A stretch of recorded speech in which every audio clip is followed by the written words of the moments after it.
하나님 말씀 보겠습니다. 하나님 말씀은 시편 7편 11절에서부터 17절까지 말씀 보겠습니다.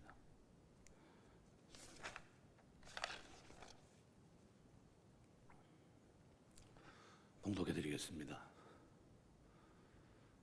하나님은 의로우신 재판장이심이며 매일 분노하시는 하나님이시로다. 사람이 회개하지 아니하면 그가 그의 칼을 가시며 그의 활을 이미 당겨 예비하셨도다. 죽일 도구를 또한 예비하시며 그가 만든 화살은 불화살들이로다. 악인이 죄악을 낳으며 재앙을 베어 거짓을 낳았도다. 그가 웅덩이를 파 만들며 제가 만든 함정에 빠졌도다. 그의 재앙은 자기 머리로 돌아가고 그의 포악은 자기 정수리에 내리로다. 내가 여호와께 그의 의를 따라 감사하며 지존하신 여호와의 이름을 찬양하리로다. 아멘. 거기까지 봤습니다. 한번 기도하겠습니다. 주의 말씀을 상고할 수 있는 은혜와 복 주시니 감사합니다. 이 말씀이 우리 영혼의 양식이 되어서 강건하게 하시며 하나님의 영광에 살 때 부족함이 없도록 은혜와 자비를 베풀어 주옵소서. 함께 주심을 믿사옵고 감사하오며 예수님 이름으로 기도드리옵나이다. 아멘.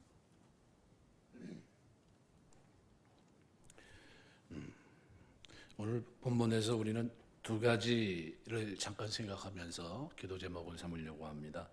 11절 말씀에 보면 다윗은 하나님을 가리켜서 의로우신 재판장, 하나님만 유일하게 의로우신 재판장이 되신다는 말입니다. 세상의 재판장들은 의롭지 못하다고 하는 것을 전제합니다. 인간의 한계를 염두에 둔 표현입니다. 그래서 인간은 완전하지 못하고 한계가 있습니다. 아무리 경험이 많고 능력이 탁월한 판사라 할지라도 그릇된 판단을 할 수 있습니다. 오판할 수 있어요. 그래서 억울하게 죄인이 된 사람도 있고 죄인이지만 처벌을 면하는 사람도 있습니다. 심지어 재판관 중에는 뇌물을 받고 그릇된 판결을 내리는 사람도 있어요. 우리는 기도하면서 이런 사람들이 나타나지 않는 세상이 좋은 세상입니다. 이런 사람이 나타나지 않도록 기도해 주시기 바랍니다. 하나님은 판단에 실수가 없으십니다. 왜요? 우리 마음 그 모든 것을 감찰하시기 때문입니다. 그래서 전지하십니다. 그릇된 판단할 수가 없어요. 뇌물을 받을 수가 있을까요? 뇌물이 어떻게 존재합니까? 절대로 하나님은 뇌물을 줄 수도 없고 받을 수도 없고 뇌물로 판단을 굽게 하시는 그런 분이 아닙니다. 그래서 성품이 의로우신 하나님의 판단에 오류가 있을 수 있을까? 없습니다. 그래서 다윗은 하나님을 의로운 재판장으로 묘사합니다. 하나님이 악인을 심판하고 자신을 구원하실 것이라는 것에 대해서 확신하고 있는 겁니다.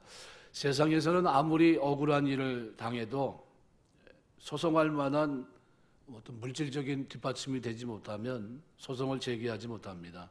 하지만 우리 하나님은 우리가 어떤 형편에 있든지 그 호소를 멸시하지 않고 다 들어주십니다. 공의로 단장하셔서 공의로 판단하셨고 모든 일을 행한 대로 갚으시기 때문에 오늘 우리의 억울함을 풀어주실 줄 믿습니다. 그래서 시편 140편 12절에 보면 이렇게 표현합니다. 내가 알거니와 여호와는 고난당하는 자를 시온하시며 궁핍한 자에게 공의를 베푸시리이다. 우리 하나님 그런 분입니다. 이사야 5장 16절 보면 오직 만군의 여호와는 공평함으로 높임을 받으시며 거룩하신 하나님은 의로우심으로 거룩하다함을 받으신다 그랬습니다. 예레미야 11장 20절 말씀에도 공의로 판단하시며 사람의 심장을 감찰하시는 만군의 여호와 나의 원정을 주께 아뢰었사오니 그들에게 대한 주의 보수를 내가 보리이다 하였더니 그랬습니다. 하나님은 공의로 판단하시고 사람의 심장을 감찰하십니다. 그래서 우리 하나님은 어떤 분이에요? 의로우신 재판장입니다. 여러분 어떤 문제가 있든지 공의롭게 판단하신 하나님 앞에 기도로 아뢰게 되시길 주의 이름으로 축원합니다. 우리 하나님은 매일 분노하시는 분입니다. 그래서 오늘 본문 말씀에도 보면 11절에 매일 분노하시는 하나님이시로다. 누구에 대해서 무엇에 대해서 분노하실까? 악인에 대해서, 죄에 대해서. 하나님의 공의는 속성상 악을 용납할 수가 없습니다. 악을 보시면 분노하십니다. 분노하신다고 해서 악인들에게 즉각적으로 심판하시느냐? 그건 아닙니다. 하나님은 그들에게 오래 참으시면서 회개할 기회를 충분히 주십니다. 이 땅의 악인들이 악을 행하면서도 무사한 이유가 어디 있습니까? 바로 여기 있어요. 마지막 심판으로 유보하세요. 뒤로 쭉 밀어놓으세요. 이 세상에 보면 마치 하나님이 공의롭지 않은 것처럼 보입니다. 심판도 없는 것처럼 보여요. 악을 보고도 분노하지 않는 것처럼 보입니다. 하나님이 안 계신 것 같이 보여요. 근데 우리가 보기에 천벌을 받을 자가 세상을 활보하고 있고 어떤 때는 형통하기도 합니다.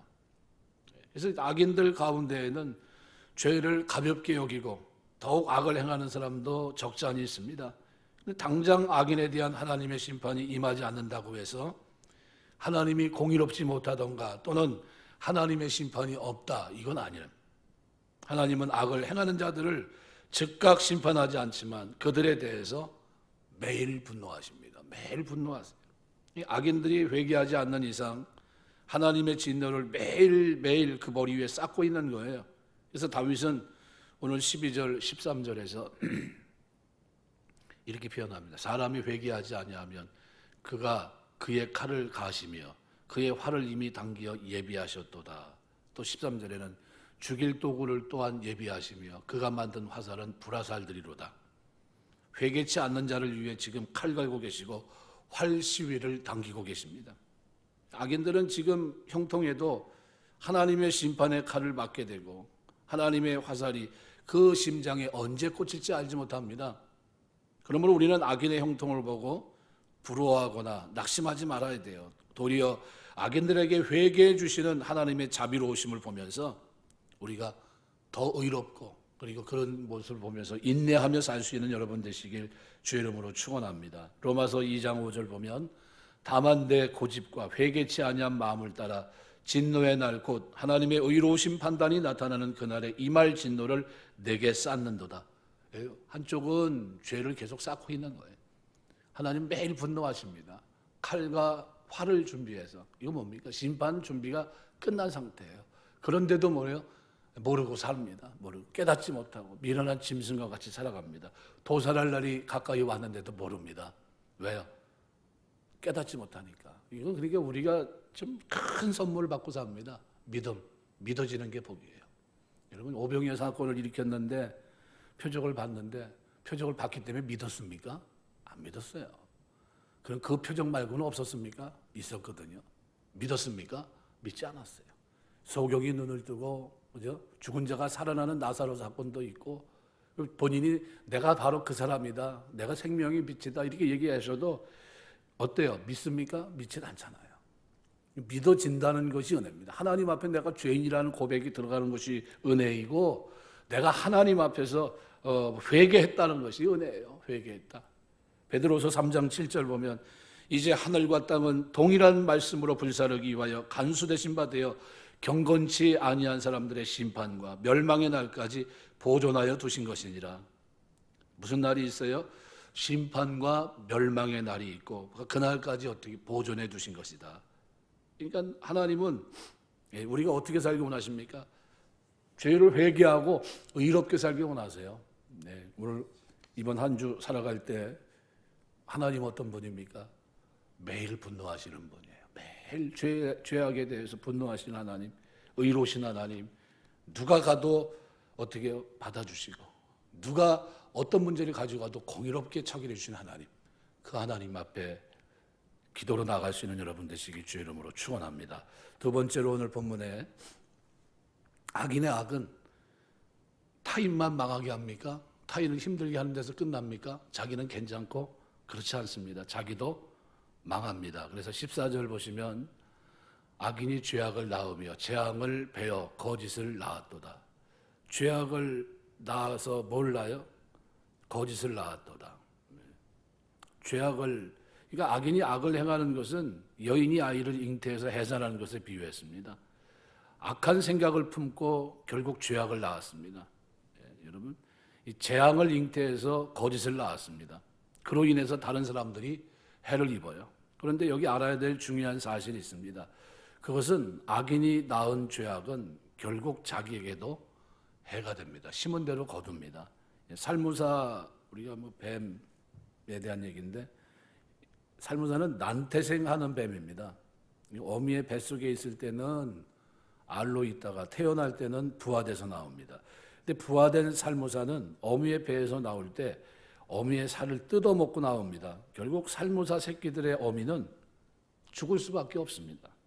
즉 살무사의 새끼는 다른 존재에게도 해를 가하지만 1차적으로는 자신을 잉태한 어미에게 해를 가하는 거예요. 이게 얼마나 잔인합니까? 그죠?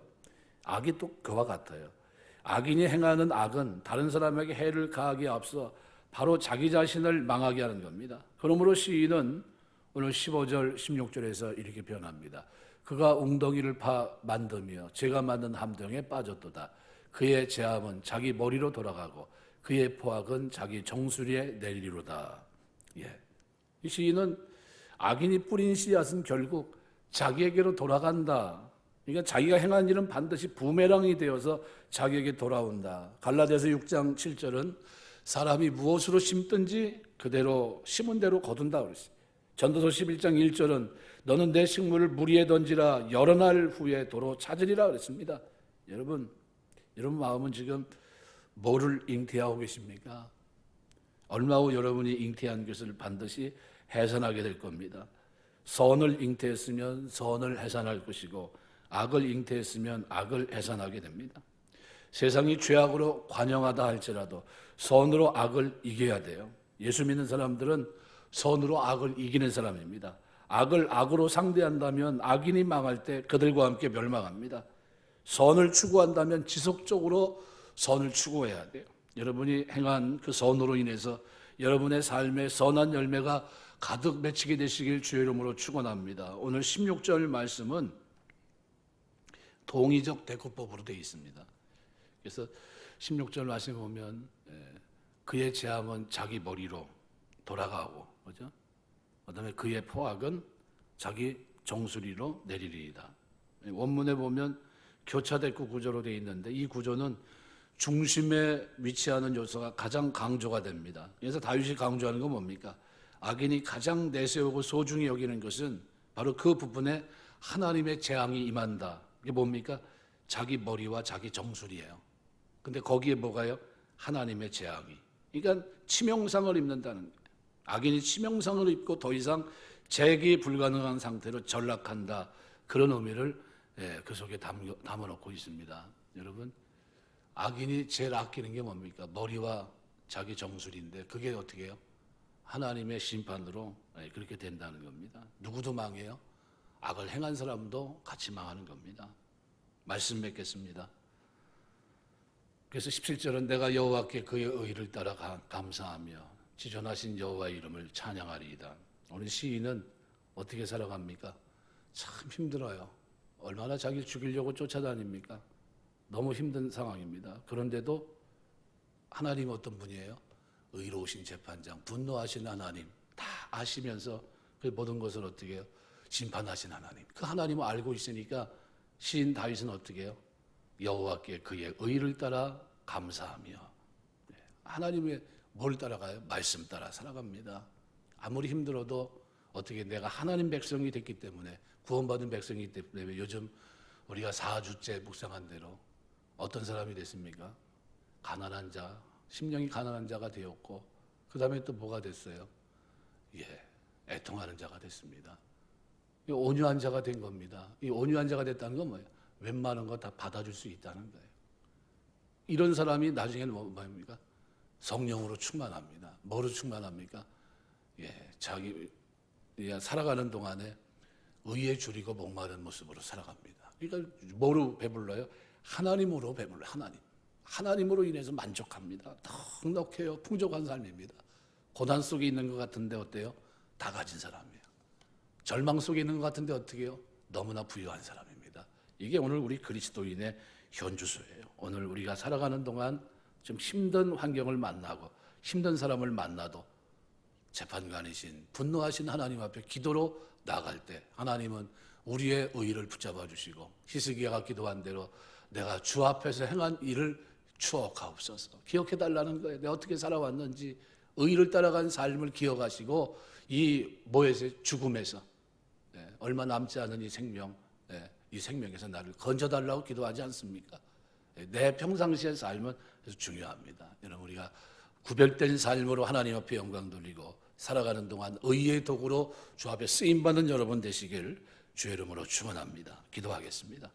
하나님, 이번 한 주 안에 승리하게 하옵소서. 오늘 한 날도 주께서 축복하셔서 심판하신 날 매일 분노하시는 하나님, 그 하나님의 어미한 눈빛을 보게 하시고 아버지 하나님 앞에서 의의 길, 거룩한 길, 생명의 길 걸어갈 수 있는 하나님의 사람 되어서 이 땅에서 의와 선을 심고 하나님 배부름과 풍족함 속에 하나님을 섬길 수 있는 은혜와 복을 주시옵소서. 가정에서 기도합니다. 하나님 하늘문을 활짝 열어주시고 저들의 필요를 채워주시며 먼저 그의 나라와 의를 구하는 자에게 약속한 하나님의 놀라운 은혜들이 가정 속에, 삶 속에, 생활 터전에서 아버지 나아가는 걸음 속에 충만하게 넘칠 수 있도록 하나님 축복해 주시옵소서. 도와주심을 믿사옵고 감사하오며 예수님 이름으로 기도드리옵나이다.